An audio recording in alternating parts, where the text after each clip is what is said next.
This is so great. Welcome, everybody. I'm so excited to have Philly's Key Team today interviewing with Gisele Mogan of restorewithyoga.com. This is a wonderful, I'll allow Gisele to explain more about her business, but today we're going to interview to talk about what it means to run a yoga business, what she's done to support her business since the onset of COVID, and where she plans to go from here. Gisele is actually, she was local to Philadelphia in Bucks County, moved to Connecticut somewhat recently, and but still continues to work with her clients and other customers down in the New Jersey, greater Philadelphia area. So Gisele, thank you so much for coming on board today. I won't get in the way. If you'd like to introduce yourself, that might be a great start. To talk about, what you do and how you do it. Great. So my name is Gisele Mogan, and like Caryn mentioned, my husband and I just moved to Connecticut probably about 4 years ago. We had the opportunity of living in Yardley in PA for about 4 years, and that's where I taught a lot of restorative yoga. And so restorative yoga is definitely my passion. It's a very different type of yoga that I discovered many years ago after being a school teacher in Canada for many, many years, and went through a burnout, and I was just really needing something to boost me, to rejuvenate myself.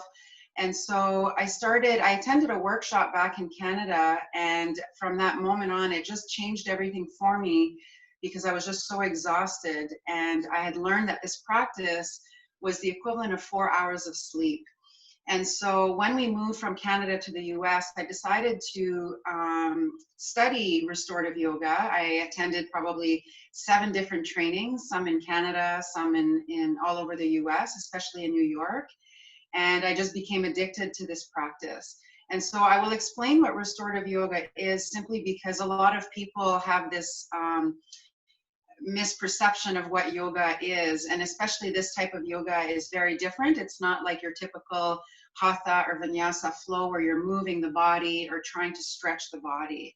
And so this practice of restorative yoga is a therapeutic style of yoga that is very nourishing and healing on all levels of our being, so physical, mental, emotional, and spiritual. And what happens is that you don't really do much standing, actually. You're lying down, and we use a lot of props such as bolsters, blankets, blocks, sandbags, eye pillows. And the whole goal of the practice is to actually support the physical body in a very comfortable position using these props. And then the student will actually hold the position anywhere from 5 to 15 minutes. And the whole goal is to relax the nervous system at a deep level. And so when we relax the nervous system at a deep level, this helps to quiet that busy mind that we all have, that monkey mind. And so then the student can release deeply held tension in the body. And so it starts with that first layer of supporting the physical body. Then we address the breath. And so when I teach, I will actually guide the student through the breathing, because a lot of us breathe from our nose just down into our chest, and it's a very shallow breath. And so we teach how to deepen the breath down into the belly. And so when you start combining supporting the body physically in these comfortable positions, and there are many different positions, then you address the breath, and the combination of these two then helps to quiet the mind automatically, which is something I believe we all need. And so it's a very transformational practice. It literally changed my life. And what's wonderful is that a 75-minute class is the equivalent to 4 hours of good sleep. And so for most people who are sleep deprived or are just not sleeping very profoundly, they feel a huge difference before and after taking the class. And what's wonderful is that you don't need any experience to try this type of class. You're lying down in different positions. Sometimes you're lying on your side. Sometimes we're doing a heart opening pose. But we use a lot of blankets to help relax the nervous system. The sense of touch of the blankets along the body sometimes will help people go very deep. The eye pillow over the eyes or even over the forehead will help to calm any anxiety that people might feel. And so it's a very transformational practice that I've been using probably since 2000, since the year 2000 actually. So for about 20 years, I use restorative in my own practice. And I would say that I do at least one pose every single day because it has changed my life. And when everything is swirling around us and we're not feeling so grounded, it's a great way to feel really connected and grounded and just relaxed, more relaxed with all the stress. So that's one type of yoga that I teach. And then the second type of meditation that I teach on Thursday nights is called Yoga Nidra. And you don't even need to know anything about the Yoga Nidra. What's wonderful is you're lying down in a position that's comfortable for you. On Thursday nights, I have a lot of people who wear their pajamas because I'm teaching online classes now. And they're literally lying in their bed. And all you need to do is listen to my voice. And it's a guided meditation that takes you through 8 specific stages. And again, that's the equivalent of 4 hours of sleep. And I would say it's a deeper practice than restorative. It takes you to deeper layers because it takes you to a state that's where you are not asleep, you're between awake and being asleep, where you have access to what's called the theta brain waves. And when that happens, a lot of deep healing can take place in the body without you even being aware of it, without you being attached to any stories or anything that you're anxious about. You just relax at a deep level for this release to take place. And so these 2 practices are transformational on really deep levels. And I would say that my favorite is that a lot of people who don't have any experience with any type of yoga, have never stepped into a yoga studio, have never even tried yoga. It's available to everyone. I've had people in wheelchairs doing this type of yoga. Once they can get down to the floor, then they can still experience this deep practice. So it's quite life-changing. And to this day, even after 20 years, I encourage students to just give it a try because even if I have a lot of knowledge about this type of yoga and I can talk to you for hours and hours and hours about the benefits of these practices, until you experience it in your own body, I think that's the best way to really get a feel for how profound this practice is and how transformational it is. That's great. It's so interesting too that this is it's not really all that well known because, I mean, you figure a lot of people have sleeping problems or other disturbances, neurological disturbances that prevent them, or just, life circumstances. You might have a new baby or a work schedule that's very difficult. So really finding ways, a lot of people ask me, or, you probably get these questions as well about what can I do to get better sleep, or how can I rest better? What can I do about my insomnia? I guess one question I might have would be, what are some of the benefits of restorative yoga, and what kind of clients do you see? Do you see a lot of people with insomnia or, with chronic pain? Tell me more about what your clients seem to get out of restorative yoga. I think you summarized the benefits really, really well, for sure. Yes. So I'm happy to share a lot of the benefits of restorative yoga. One of the greatest benefits is that the key goal of restorative yoga is to relax the nervous system. And as a lot of people already know, once we relax the nervous system, this affects all the other systems in the body. And so for this reason, I get a lot of people that actually take this practice for reasons, perhaps they tried another yoga class and it was just too challenging, and they're dealing with chronic illness or cancer and they're very, very weak. And so I get a lot of people with chronic illness, cancer, a lot of people with autoimmune conditions, with joint issues, with lack of flexibility. I would say that the majority of the people that attend my sessions, at least at first, is probably sleep issues. They're not sleeping well. I would say, obviously, stress release is a big one. So a lot of people are dealing with a lot of anxiety, whether it's COVID-19 or their personal relationships or anything that's going on at work. So any type of anxiety that they're dealing with. And another really big one is depression. So I would say that sleep, anxiety, depression, and then any type of chronic illness are the 4 types of people, which, you know, obviously is a lot of people that are trying out the class, because a lot of people, because you don't need any experience and because you don't need to be active or have any experience with any other type of exercise, they have nothing to lose.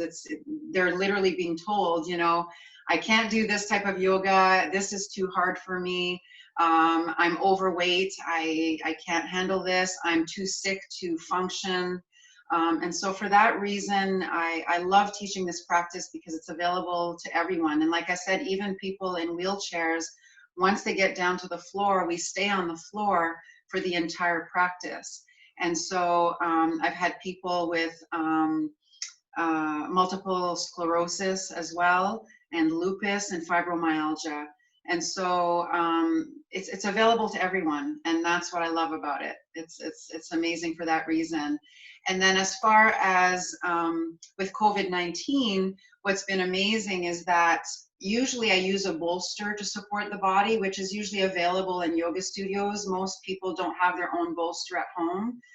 Because I'm teaching online now, I've had to become really creative with some of my sequences and the different positions that I teach. And so the way I teach it is that people can use things that they have at home. So they can use 2 pillows from their bed, they can use pillows from their couch, they can use, usually I use 3 blankets. So any type of blankets, firm blankets are usually better. Okay. And then usually 2 blocks. If they have 2 yoga blocks, then that's wonderful. But if they don't have blocks, then they can use some books or anything else. So it's really available to everyone with what they have at home. And what's wonderful is because it's done in the comfort of their home, some people will actually not go to a yoga studio because they have this fear of, I've never done this, I don't want to be compared to anybody. Some are overweight and they just don't want to be around other people. And so they're really self-conscious. And so for this reason, I always tell anyone who participates in my Zoom classes that they don't even need their video on. And so some people just keep their video off. They can see me, they can do what they need to do and not have this concern about, am I doing this properly? What are other people going to think of me? You know, this whole judgment, you know. So I think that's what's been really wonderful about teaching online, is that it takes away that fear of what everyone else is thinking if I'm new to this practice, which is really wonderful. Right. Yeah. I think that part of what's so interesting about restorative yoga is that it is so available to people because, and it's something like you said, you can set up a yoga practice just with what you have at home, with pillows, cushions, blankets, etc. I think you covered the benefits really well, and a lot of the demographics of, what kind of clients really seem to benefit the most from taking on a restorative yoga practice. What do you think is the most interesting thing that you've learned about, the body or the brain as you've taught restorative yoga for these past 20 years or so? So I've taught over 2,000 restorative classes now because that's been my focus in the yoga world. Sometimes teachers will teach different types, but I've really been zoning in on restorative yoga just because I've always been fascinated by the nervous system. And through my own journey of going through chronic Lyme disease, it's actually had me investigate this practice even more, just because of the joint pain and the nervous system not sleeping. And so I would say that the biggest thing I've noticed by observing the different types of students that attend my classes is once you bring that awareness to your students of really paying attention to the physical body and to the breath, how a lot of people start to notice this pattern that they have in their own bodies as to where they hold tension.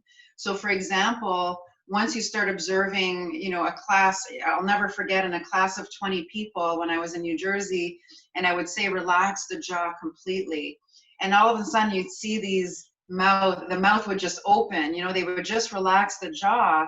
And every single time it was just, I just noticed that this became a main area of extreme tension in the body. So the jaw would be one of them, which, you know, when we have a lot of tightness in the jaw, this affects the neck, the upper back, and shoulders. And a lot of us have tightness in the shoulders, the neck, and the upper back. And so once people have this awareness that I can relax my jaw, not only when I'm doing my practice, but when I'm out in the real world and walking around, you know, relax the jaw, that this helps to release a lot of tension that is a common area in the neck and shoulders.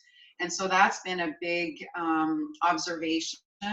And also just observing how many of us from stress really breathe up here. So the breath is never really coming down into the navel center. And as long as the breath remains very shallow, we remain in what's called the sympathetic nervous system. And so the goal of this practice is, I always compare everything to a car. In our day-to-day, when we go, and we don't stop, and we're always distracted, and we just can't stop anything, it's like having the foot on the gas pedal, and we just go. And so when we do this practice, whether it's restorative yoga or yoga nidra, it's like taking the foot off the gas pedal and applying it on the brakes to literally slow down, have an awareness of the physical body. What's going on in my physical body? What are the feelings that are coming up in my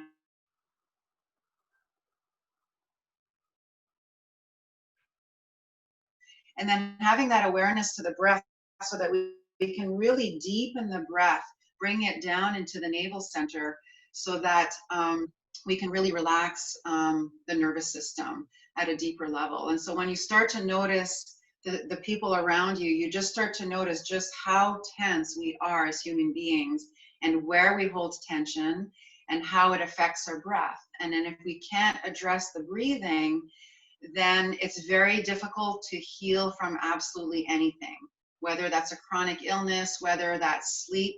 We cannot rest deeply if the breath remains very rapid and shallow. So it's about teaching participants new tools so that they can apply it not only if they attend my session, but out in the real world. When am I cooking? When I'm walking, am I like going 100 miles an hour? How is my breathing? And so we become more conscious and aware of what's going on in our own physical body and with our own breath so that we can make the changes that we need to make to change these habitual patterns that we might have been doing for many, many years. I feel like that's such a profound way to understand how we use our bodies and how we interact with them in a way. And I love your car analogy, especially because it touches on the ways that the sympathetic nervous system, or the gas pedal, and the parasympathetic nervous system, or the brakes, really are two ways of looking at how we function. And you know, a lot of what you know, how fast you go, how well you can temper. Something that I seem to remember from taking restorative yoga classes with you is that we can temper how efficient our gas pedal is by making sure that we apply the brakes, and that, you know, our brakes allow our system, or our car, if you will, to recover from that, you know, from that go gas pedal situation. I think that you touch on, especially, you know, a lot of the benefits, and your audience as well. And especially, you know, I think it's so important that you bring out, you know, a lot of people, they might hear of yoga, or they might come to yoga just being like, I don't have the experience, I don't want to look foolish, you know, I don't want to, you know, turn it into like a fitness challenge. And what's so interesting about restorative yoga is that the recovery phase of your body is actually when if you're trying to gain muscle mass, for example, you do a lot of the work that your body does occurs when you're resting and when you're sleeping. So rest and food is almost as important as doing the exercise itself. So I think that, you know, you touched on a lot of the ways that restorative yoga is beneficial. I think it's, you know, it's great that you've been able to adapt your practice and help people adapt to a home practice during COVID-19, because the stress work is so important. And also, you know, that body awareness of being, you know, not everybody is tuned into themselves enough to, you know, to say like I'm tense in the jaw right now. But something that comes up a lot, especially in restorative yoga, is the issue of chronic pain. And there have been studies that show that yoga, or at least, you know, sort of, you know, probably more active yoga, but for treating lower back pain, yoga is as effective, if not more effective, than painkillers, because, you know, what you're treating is the postural, like the posture issues that come up as we go about our days, and, you know, store tension in different parts of our body. So I love especially that, you know, you bring up that something that yoga allows us to do is to release tension and, you know, bring that out of our bodies so that, you know, we can allow, you know, greater muscle relaxation and thus greater action by the parasympathetic nervous system to help our bodies recover, especially if we spend a lot of time being stressed out or in fight or flight where our sympathetic nervous system is hyperactive. Being able to calm that fight or flight sensation and recover from that more quickly is definitely one of the stated benefits of restorative yoga. I guess, you know, this touches on, you touched on it a bit with talking about the online classes, but I guess, what are you finding in your business with regards, you know, throughout this quarantine, throughout pandemic? What has changed for you? And I guess, how are you retooling your yogic practice and your offerings to serve the market right now? So a lot has changed, I think, for all of us, right? Through going through COVID-19. For myself, I've always taught in many different studios. I've traveled in many different studios because I offer some restorative trainings as well. And so for now, that's not taking place. And so it was you know, it's always a blessing in disguise for me to, it kind of forced me to get online and to share my practice with so many people. And so the benefit is that I've been able to reconnect, for example, with a lot of students that used to take my classes in New Jersey and PA. Now I have my mom that's even joining some of my classes, and my family that's living in Canada. So for that, I'm just so grateful, because I feel like I will be able to reach more people, which has always been my mission. I want to really empower people and inspire people to use different healing modalities to heal themselves on so many levels. And so by going online, I'm reaching people that I've worked with before, and now I'm hoping to reach other people as I start to learn a little bit more about social media and getting online. I would say that that's one of the greatest benefits, is that it's kind of, I'm manifesting my dream of really reaching people from all over the world, because I've always believed in this practice. Like I said, I've been doing it for 20 years. And from going through my own journey through chronic Lyme disease, I'm really focusing on really reaching people with different types of chronic illness. Of course, wanting to reach anyone that needs this practice, but really just wanting to reach a broader, just more people from all over the place. And so for that reason, it's been wonderful. Another aspect that I've really loved from restorative is that people that used to come to my cottage, I have a cottage here in the backyard where I teach some classes. And as much as I miss, you know, hugging people and seeing people in person, you know, the one thing is that they would be very relaxed, and then they would have to get back in their car and drive 30 minutes to get back home for some of them.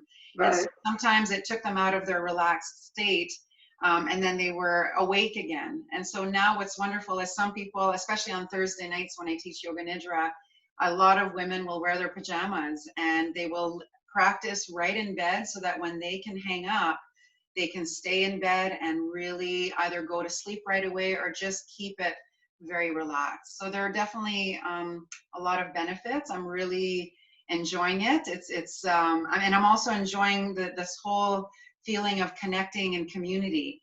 And so what's great is some people, even on the screen, have recognized someone else that they haven't seen in years. And so some people are actually reconnecting from attending my sessions, which has been really phenomenal. So of course, I'm still learning a lot about the technology behind it, ordered a new computer, you know, learning how to project on a big screen so that everything works out well. But that's part of my own challenge that I need to get past, because I've known even before COVID-19 that I needed to share this work in a bigger way than just being in Connecticut or just being in Pennsylvania or New Jersey, and to really expand and share this healing practice with the world. I think that's so cool, and especially I agree that, you know, despite, because so many of us are now sort of, you know, in a situation where we're the only way we can really keep in touch effectively is through our computer, through our screen. It does broaden your audience more, so that, you know, if we having more of this global mindset is definitely, I say that's a benefit of being under quarantine, is that, you know, we have adapted to this. I actually, one of the instructors that I took my 200-hour with moved to Hawaii just on time, and she's been quarantined in Hawaii the last several months, but still teaches, you know, she teaches in Eastern Standard Time, because that's, I mean, again, that's where most of her clients are. But I think that global mentality, and like you said, is that there are human strain for connection, like the way that we choose human connection. And, you know, you've been able to connect people that haven't seen each other in years. And I think especially you bring up a great point about the driving after a yogic practice. You know, I imagine that probably more people will be able to benefit from just being able to practice Shavasana in the comfort of their own homes, to do yoga nidra and then fall asleep right away, so that you get both the benefits of the yoga nidra practice, and then you get to immediately apply it to getting better sleep. I think that's super amazing. I guess if there's anything else you'd like to share about your future plans, you know, what, I know you run the classes on Wednesday and Thursday nights. We'll definitely plug that. But if you just want to specify maybe what the class materials are, and just anything else you'd like to wrap up with about, you know, practicing restorative yoga, running a restorative yoga business, and bringing yoga nidra to people who need it in the world. So yeah, just a few more things. So coming back to the yoga nidra, it's been so powerful. And that was something else that I learned through the process of teaching on Zoom, that I used to unmute everyone at the end of class in case they wanted to ask questions. But on Thursday nights, what would happen is people would go to such a deep level and would actually fall asleep, that when I would unmute at the end of class, and this has happened several times, that you would hear people snoring because they actually fell asleep. And then the problem is that the snoring was actually waking up some of the others that were on the call. So for that reason, I actually stopped unmuting at the end of class, because I actually saw how many people in 1 hour would actually fall asleep before the end of class. So that just was almost proof that people really go to this deep, deep level. And with everything going around us right now, people are just so depleted and exhausted. And so it's been very powerful that way, for sure. And then also the practice is so much deeper than just relaxing the nervous system and learning how to breathe. I'm really wanting people to be in touch with themselves. And so it really forces people to slow down, to go inwards, to pay attention to what's going on. Because right now, with all the changes going on, there's this, we realize as human beings how much we want to try and control everything around us. Mm-hmm. To control, like, when is this going to be over? When are we going to go back to what's normal? How is this going to change my profession? And we get so caught up in the mind and wanting to control everything that's happening around us. And so this practice is teaching us to let go a little bit more and surrender to what's going on. And so coming back to the car, to take it a step further, it's almost like we have this tight grasp on the steering wheel of our car, wanting to control where we're going to go next, how this is going to happen, how it's going to change our relationships, how it's going to change our job. And the reality is we need to learn to let go of wanting to control everything in life. And so it's a big practice of surrendering, just being still and breathing, and trusting that no matter what, we are always guided. Things always end up working out, but we have to surrender a little bit more if we have the willingness. And that means looking at ourselves, having the courage to lean into discomfort, and seeing and starting to look at what is true for me. What do I really desire? And so it's a really transformational practice at how to change the relationship we even have with ourselves, because a lot of us are always thinking we're not good enough, that we need to do more. And so I would just like to finish by saying that this is more a practice about being versus doing. But it's a practice about being, and in that moment of allowing ourselves to just be with whatever is here in every given moment, so much change and growth takes place in this process. And it changes our relationships with everyone around us. It changes how we respond with other people around us if there's a conflict. It changes everything. So it's a very, like I said, it's like the car, taking the foot off the gas pedal, applying it on the brakes, taking the hands off the steering wheel, and not grasping so much, and letting go of control, and just trusting that something great will come out of this. I really do believe that there's always gifts in anything that is challenging for us. Just like chronic Lyme disease, I can honestly say that that's my mission, is to teach anyone who's going through chronic illness that there are so many gifts behind this. It's taking us on this new path. And so for that, I'm absolutely grateful for the challenges, even if it's not easy. That's great. That's fantastic. I think that you have such a great attitude about this, and you really bring that forth into your practice. And it's so, it is so important to, loosen our grip on the steering wheel a bit. It gives us, sometimes that act of letting go gives us a bit more control over our lives and our bodies. I think that makes total sense. Well, you say, what times are your classes on Wednesdays and Thursday nights? So I teach restorative. That's the one where we're using props like blankets and pillows. That's on Wednesdays from 7:30 to 8:45 in the evening. And then on Thursday evening is the yoga nidra, which is the guided meditation that takes you through the 8 stages to improve sleep. That's from 7:30 to 8:30. Great. Well, I hope that we get some Philly's Key Team clients and fans onto your yoga nidra practice. I cannot thank you enough for today's session. I think that you've brought such an important perspective and such an educational aspect to our series about small business, and also in yoga, because we sort of tie the two segments together this week. So thanks again. I guess, if you have anything in closing, please share. Do you have, how can we reach you after this? So they can find my website at restorewithyoga.com. I'm also on Facebook and on Instagram if they want to look up Gisele Mogan, Mogan.